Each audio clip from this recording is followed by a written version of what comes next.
episode 37. Let's do this. This is The Business of Architecture.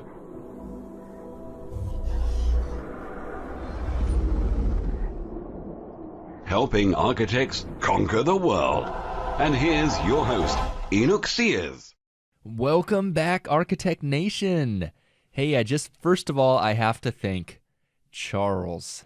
Thank you so much for leaving me a review on iTunes. It didn't hurt that it's also a 5-star review. That's kind of nice. So, Charles says, this podcast is extremely helpful and valuable for any architect wanting to improve his business or start his or her own firm. And I definitely hope that is the case. That is the kind of information I'm trying to bring to you. Charles, thanks for doing that, and just let me know where I send the special bribe. So, just wanted to check in with you. It has been a great 2013 for me. Now, I started this podcast, this Business of Architecture show, at the end of 2012 with my first interview with Osha Wilson. Kicked it off great. Osha had an amazing interview talking about what it takes to start an architecture firm, what it takes to run a firm, and the finances needed to start up. And it has just been a wild ride. I have interviewed so many wonderful people over the past year that I've just had the privilege of talking to. I've learned so much. I hope you've learned a lot too. And I am very glad and proud to bring you the last episode of 2013. This is the second part of my interview with architect and former managing director of the AIA Marketing and Business Development Department, Mr. Kyle McAdams AIA. So in this second episode, we talk a little bit more about, what it means to market yourself as an architect.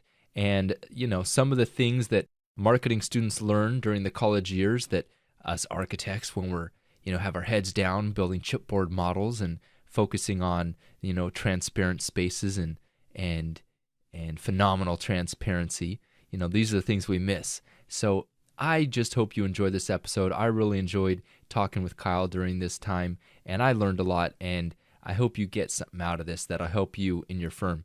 Now, also, I want to say, at the end of the year here, drop on by over there to iTunes. Leave me a review, even if it's if it's a 2-star, 3-star, whatever. I'm not going to be hurt. I just want some positive or negative, whatever. I want some feedback so I can, feel like I'm not in an echo chamber here and get an idea for what you all think about the episode so I can make it better and bring you the kind of information that's going to help you have success as an architect.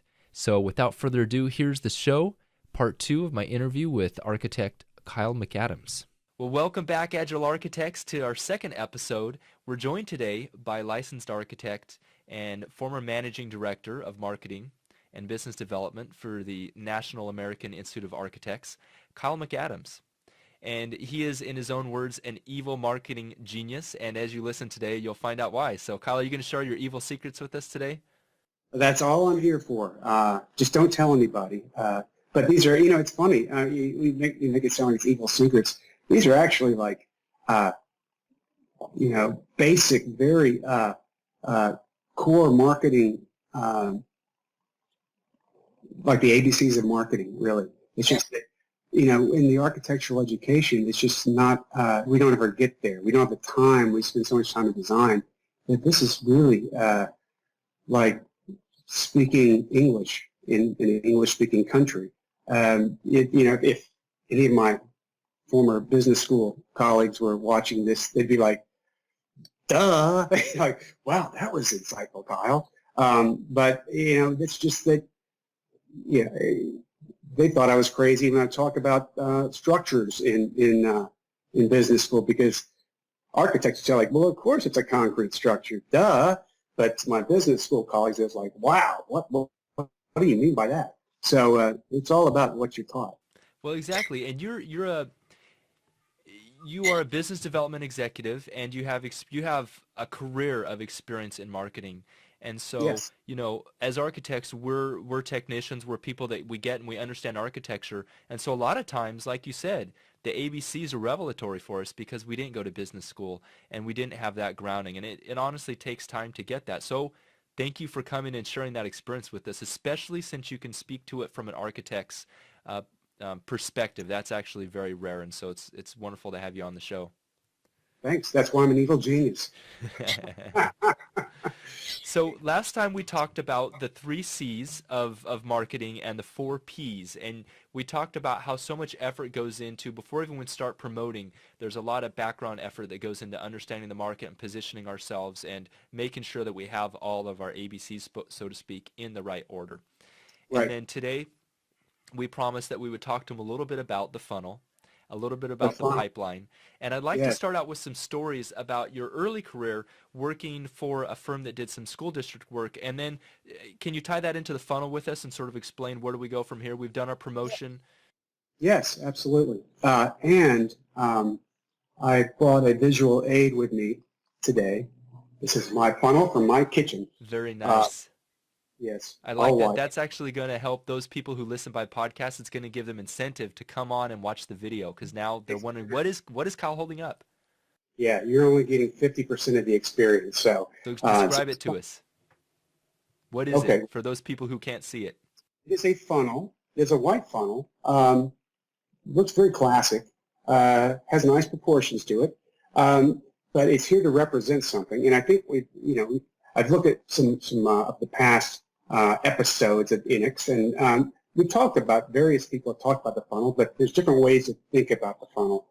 But the funnel is meant to represent the entire process, going from the big end of the funnel down to the small end of the funnel, of getting clients through that funnel and getting them to the point where they're actually hiring you and paying you. Assume that the big end of the funnel is the starting point, but actually it's not. The big end of the funnel is just the point at which you're saying, this is the people that are in the customer grouping that I want to talk about. So think about this: outside the funnel, out in the open air, is the world, is the public, of every potential person, client, product in the world. And you really don't want to talk to all those people. You'll be wasting 99% of your marketing dollars trying to talk to them.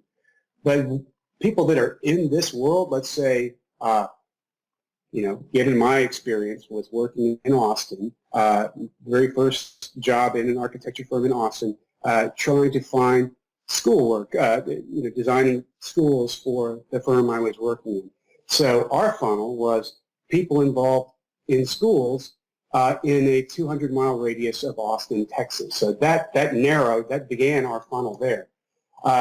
So starting with that funnel, we got to say, okay, first you have to build awareness of these people in this funnel, because this funnel is really representing a decision-making process to the point where, from the big end to the small end, you're trying to guide people along a line of understanding and awareness and consideration of you as a service and why they should select you. Not everybody, a lot of architects are spending their time trying to find this person at the small end. It's like, hey, you need architectural service? And they're like, well, I think I might, but who the hell are you? So that's why you have to get to bring people into the funnel and bring them down gradually. And part of it is building awareness. And building awareness means, are you in the heads of the people who make these decisions that you even exist? And they might even recall you were being a service, or you being an architect, or you being an ADA expert. How are you going to build that awareness? And this is where you have to invest some time, which doesn't have immediate payoff. And you have to realize that you're basically just laying the groundwork for future clients. You may luck out and one of them may, day one be ready to roll, but the vast majority won't be there. And so you've got to figure out, how am I going to build awareness? If you're Coca-Cola, you can just basically load up all of the air with commercials all the time, and people will build that awareness. It also happens to help to be a 100-and-something-year-old brand to be able to do that. Most of us aren't there, and most of us don't have the budget to do that. So we have to figure out how to build awareness and build it among the audience that we're hoping to serve. And so you need to think creatively about how to do that. In terms of people involved in schools, you can think of the kinds of organizations where you can find those people who might be in the awareness of potentially school projects coming down the pipeline. So that could be things like school boards and PTAs, maybe things like, high school coaches or, special education groups, online sessions with moms talking about school.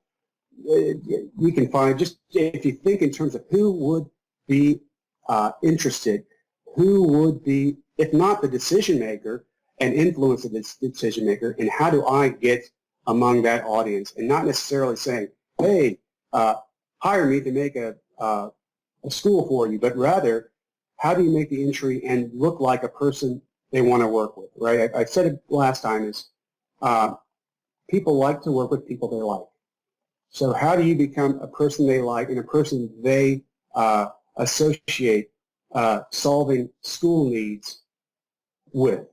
So you might think of, like, how do I get leads? How do I provide something free, something interesting, something innovative to this group? Maybe it's giving presentations. So, Lions clubs, PTAs are always looking for content to be talking about, whether it be on their website, whether it be in their meetings. Try to get engaged and have, your name known so that they're like saying, oh, what was that architect guy who talked to us about ADA compliance in schools? I've got his card right here. And it may not be the decision maker, but it may be, the mom who has a complaint to the schools about the ADA for her son who is in need of wider turning radius bathrooms or something like that. But making that yourself known there, and it might be, saying things simply as, these are key issues with schools to consider, or these are the key innovations to consider. But it could be white papers, it could be presentations, anything that can get you in the conversation and position you as sort of an expert helping the local community. And there are a lot of local communities out there. So you've got to be in a lot of places, and that you have to decide, where do I want to work, and to limit where you're spending your time. But you've got to do the investment up front. But once you build awareness, then as things progress, when you come back, when you see, like, oh, I just saw that there's a bond referendum on new schools. Now when you come back to that school district and say, hey, I see there's a new referendum on the school. When the RFP is going to be out? They're like, oh yeah, this is the guy who came to us before. We're going to have you considered in the RFP process, right? And if they already have a positive feeling about you, then you might already be on the short list for all you know. But continuing that conversation, having yourself thought of as an expert in the field will be a big help, as opposed to just coming out of the blue, trying to sell them right here down the end of the pipeline. And then, the pipeline gets shorter, but the more you're engaged there and the more that you know the needs of the community, then the more likely you'll be to be at the end of that pipeline and getting the job. Now, something to also remember is, once you do get the job, once you've completed the job, stay in contact with those people. They're the most likely to be spreading the word about you to others to hire you in the future, or, and I would say, hopefully, do a good job, because if you don't, they're going to be the ones complaining to everybody else about you not being a good provider. So that's the funnel, is really spending the time at the wide end of the funnel, where there's not a whole lot of payoff immediately, but what you're doing is you're preparing the ground. I think you and I talked about earlier, it's kind of like you're seeding your vineyard, right? It's going to be a long while before those vines become old enough. They may already be producing grapes, but the grapes may not be old enough to be sweet enough to make wine yet. So what you're doing is you are planting the groundwork to pay dividends down the line. And it's a process that you have to continue on, right? You don't stop doing awareness building. You don't say, okay, I did awareness building last year. Awareness building is every time you can have the opportunity, you do it. And you need to think about it as if it was a piece of design. A piece of, it's just as important as any design you're doing, because it really is the very, very, very first step in a design project is building the awareness to even be considered to do the design. Okay. So you're mapping out here, this is basically a system. So what you're talking about here is a marketing system of A leads to B leads to C leads, and then we go down the line. And I'm really curious to our audience members who are listening out there, I'm curious if you feel as an architect that you have a systematic approach to marketing, or whether you feel your marketing is more haphazard. So give us some feedback, come to the blog show page, post your comment, tweet at Business of Architecture. That's actually at Business of Arch. And Kyle, your Twitter handle is? I'm going blank. I think it's K McAdams 1, I believe. I'm blanking on it right now. Okay. So look up Kyle McAdams on Twitter. Give us a shout out. Let us know if you feel like your current marketing efforts are systematic and well planned out, or if you feel like you're just sort of always behind the 8 ball and being haphazard about it. Yeah.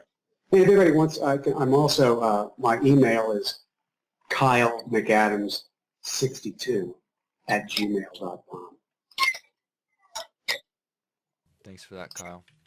So we've built our funnel. We're building the awareness of who we are. We're adding value because you mentioned we're providing value. We're not just saying, hey, I need some work, but you actually have a white paper or maybe something useful or you're doing a presentation. Where do we go down there, and then how does that turn into the pipeline, and what is the system that we're talking about here? Fill me in on the rest of it. Well, in the marketing world, we call it the marketing pipeline. It's kind of like the funnel. The funnel is more descriptive of where people are in the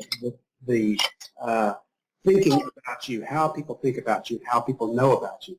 Now, the pipeline is really sort of tracking all the people you talk to and realizing which one of them are, cold customers, warm customers, or hot customers. And if they're hot, you want to be all over them quickly. If they're cold, you don't want to bother them, but you want to remember who you contacted and who you've said, this is not a person I want to contact again. Could you take me, Kyle, as you're walking us through this pipeline, could you use examples from your time working with the school districts maybe? Is there a story or two there that you can give us a real example of how this sort of works in reality?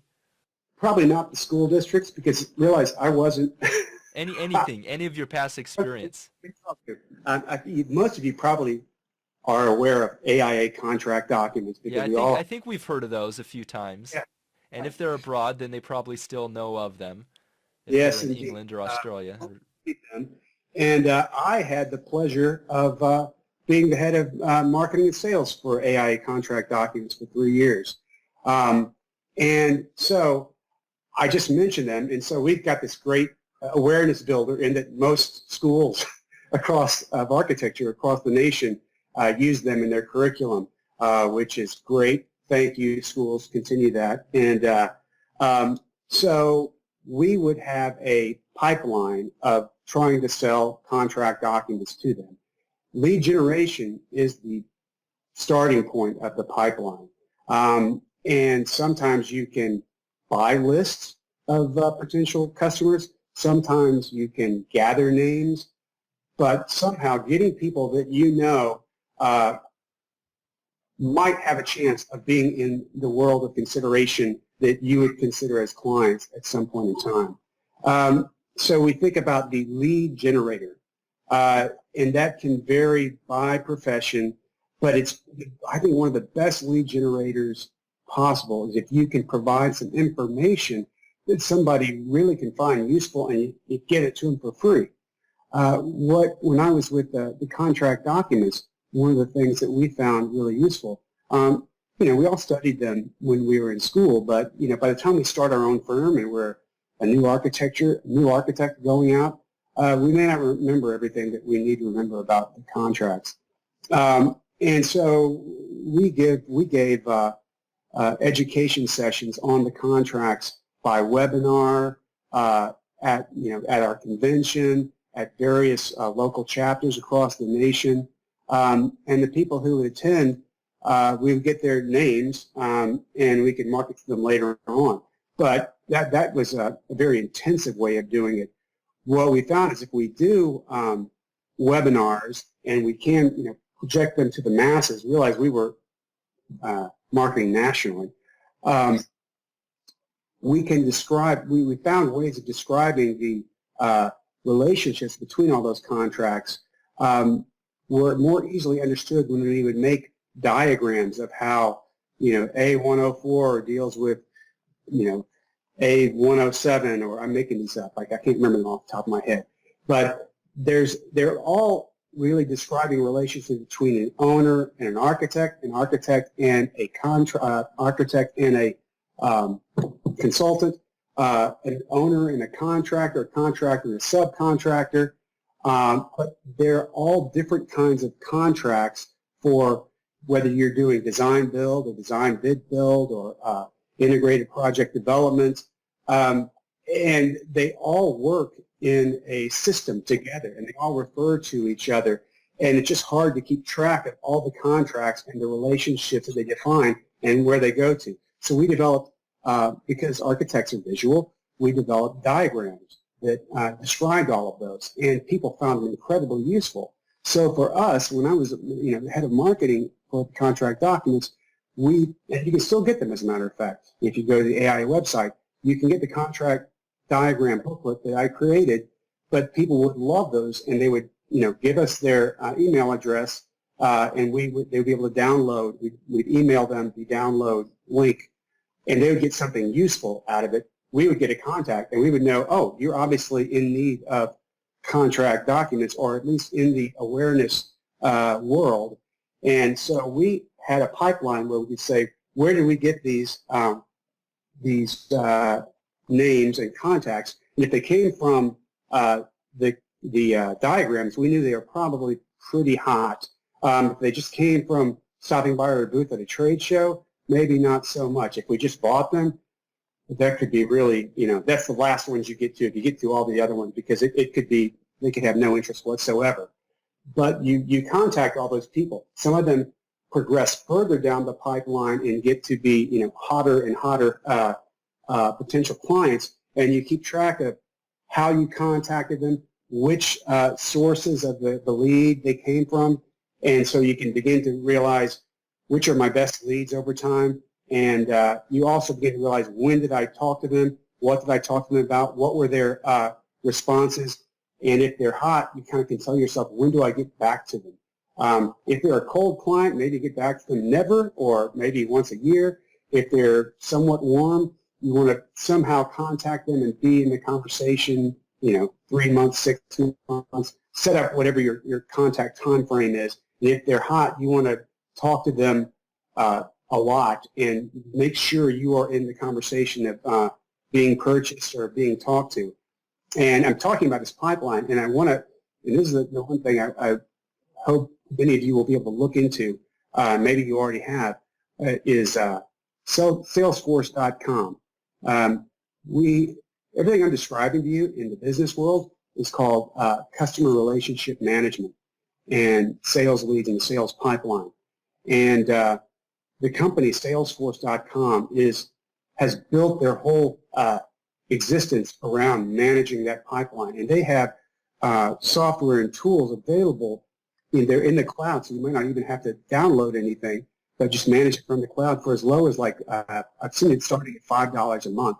And you can add more bells and whistles onto it, so that not only are you tracking your leads, but at certain stages in that lead process, automatically Salesforce, you can develop emails to send out to these folks, and it's tracking them for you. And it can track their responses and all their contacts. And you can add on other elements that allow you to track content, comments in social media, so that you can really carry on the conversation on an ongoing basis with potential clients. And then once they become clients, sort of the ongoing discussions you might have with them. But it's really, it's something that has built the process that you basically can just plug into and manage on an ongoing basis. It is another expense, but I I for one I believe in the notion you get what you pay for, and your time is worth more money than anything else. So anything that I can buy that can help me manage it more effectively and work my business more effectively, like Salesforce, like contract documents, like QuickBooks. Those are things you need to think about investing in. But to your point, the pipeline is a process and an ongoing discipline that you need to manage just as much as you manage your designs. Excellent. So tell us, what are the key metrics or the key indicators along this pipeline that architects should be looking at to develop that, whether they're keeping track of it via spreadsheet or whether it's Salesforce.com or a CRM? Give us a quick overview of how what things should they be. Is it like, I called this person on this day, send myself a reminder in 2 months to call them again? What kind of things should they be setting up? Well, I mean, it varies. It varies by, are you talking about homeowners? Are you talking about school districts? Do school districts have regular meetings? Is part of your touch point going to this meeting on a regular basis? Is it following up with the people on the school board on a regular basis? You have to set those things up for yourself. There's no, I can't give you any sort of definitive time frame. It really varies, but it's really trying to figure out what are all the key touch points for all the potential audiences. And if it's an audience that you don't think, basically what you're doing is you are prioritizing your time, right? It's basically saying, I need to put more time on the clients that I think will be paying me someday, and those that aren't, I still want to, keep engaged with them because they may influence somebody else down the line that may have make the decision to hire me. So for homeowners, for instance, a family may decide, we just wanted to get a builder house because it's all done and ready to go, but we really like you, and you've helped us so much in figuring this thing out. They may be the person that says, hey, we met this really cool architect sometime. It's somebody that you haven't even made the contact with. So it might behoove you to touch base with those people, even though you may be thinking they just bought this, I'll say schlocky builder house, but that's the architect in me. But you never know. They may want to make a renovation of that house at some point. But they're probably not the ones you want to be contacting on a regular basis, as opposed to the ones that maybe you set up a booth at a home and garden show, right? And they came up and they saw your work and took your name down and said, we've been thinking about, renovating our house, but I don't know how we get the money. And they go away, and maybe you come across, I just found a great financing tool for customers. You can call back to them and say, hey, not pushing or anything, but I know you were looking for financing problems. I found this great financing solution. Whether you hire me or not, doesn't matter. I just know you were looking for this. And all of a sudden, you're a hero. You're not asking for anything, but you've solved the problem. It just so happens to be a solution that makes them more likely to come back and hire you. But because you touched base and kept yourself aware of what their problem was and where we are on the solution where they are in the pipeline, you've just been disciplined about cracking it, but you've been ready when the time came to reach out with something of value to them. Excellent. So that's the pipeline. Any last parting thoughts on the pipeline that you want to add, Kyle, before we move on to another question? Yes. Some of the most important part of the pipeline is at the end of the pipeline, when you've already worked with people and they're happy clients and you've moved on to something else. You are going to look for new clients, but you still need to stay in touch with the one that you already had, because one, they're going to be the ones that are going to do the most marketing for you, word of mouth wise, on an ongoing basis. So you want to touch base with them, because they may say, oh yeah, I almost forgot. I just talked to this guy and I said I was going to give him your name and I forgot, but here's his name, and you might want to follow up on it. So following up on those clients and making sure, like, hey, is everything good? Anything I need to fix, or anything you want to add to, or And, maybe even ask them, say, hey, if you have anybody who's looking for an architect, where to send them, and arm them with that. So that's covering the pipeline in a couple minutes. But Awesome. hopefully, So the end of the pipeline, a follow-up system to make sure yes, that you're reaching out to people you've already worked with. Now, absolutely. just some parting thoughts. Are there any sort of, you have an audience here. You're able to you're speaking directly to architects across the world right now. You Mm-hmm. know, are there any mistakes you see them making that you wish you could just say, man, I just wish that Yeah, I could help architects and just give them this little pointer about what they can do better. yeah. I would say construction management. Be there. Do it. That is when the client is really, in the research I've done, that's where the client is really saying, oh yeah, this is where the architect should be. Whereas, architects and many architects are like, well, design's done. I hand it off. I'm going to go do something else now. To the client, that is when the architect is most important to be there. And the most unhappy people, most people who have bad feelings towards architects about like, yeah, well, what good do architects do, are those that got bailed on, but they felt like they got bailed on during the construction management process when they were expecting the architect to do most of the good. So your most effective part of marketing is actually being around during the construction management process. And one, you're making sure it gets done right. But two, you're really solidifying the relationship with what is going to be your biggest fan and your biggest word of mouth promoter from here on out. So that's an important time to be there, and don't think of it as, oh, what a pain in the butt. I got to go out, and think about it as like, getting my next project, right? When I go make this person even happier, I'm basically loading the pipeline for my next project. But too many architects walk away, and I've got the research that shows this is what is the biggest pain point for homeowners or other kinds of clients, that this is where the architect can really earn their money. It all depends on how you view it, but I see it as marketing and customer management at its best. Excellent. I love it. Well, I just want to thank you for coming on the show and, point out to our audience that this is an exceptional opportunity to have a very highly paid and highly experienced marketing consultant on the show. Basically, appreciate your time. You're giving us basically this free conversation. So for those people listening, I mean, this could be worth thousands in your business, if not more. And so there's a lot of value to this conversation, and we recognize that, Kyle, and we appreciate that, and we thank you for bringing us that value. My pleasure. I think just the moniker of your show, The Business of Architecture, speaks volumes. And when I came back to work for the AIA, it's one of the soapboxes that I stood on was that architecture is a business. I mean, we're lucky in that it's so cool and we design such great stuff. But at the end of the day, it's a business, and we need to treat it as such. Excellent. Now, if architects want to go out there, they want to find some books that can help them kind of brush up on their marketing, where can they go? Do you have some suggestions for books that we should be checking out?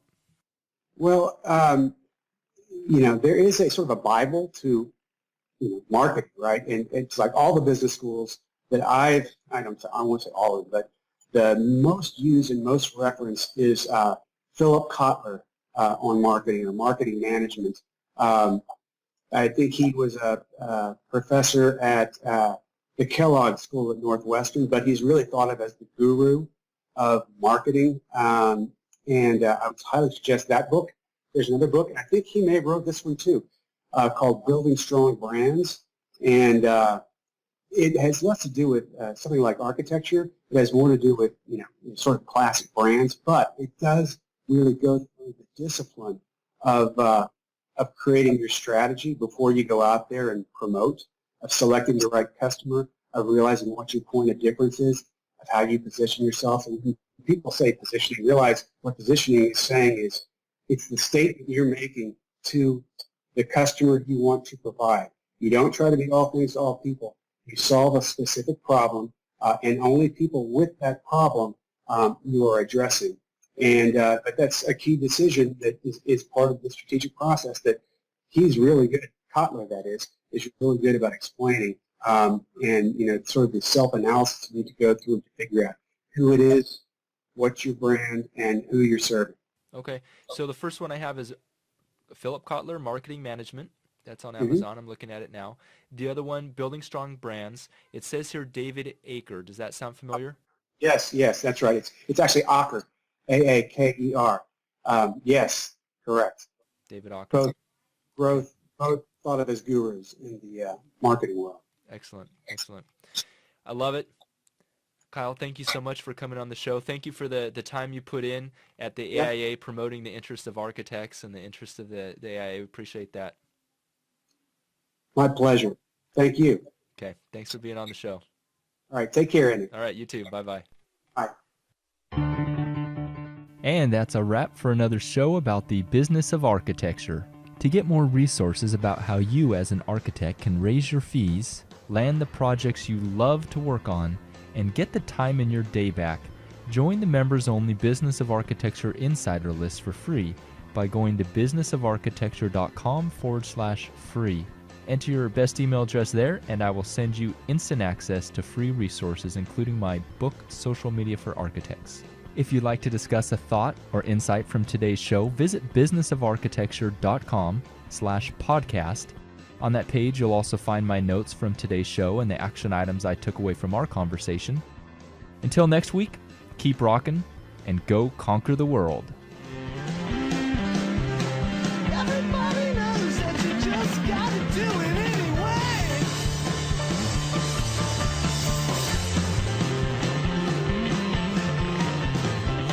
The views expressed on this show by my guests do not represent those of the host, and I make no representation, promise, guarantee, pledge, warranty, contract, bond, or commitment except to help architects conquer the world. Bump music credit to Ben Folds 5. Do it anyway.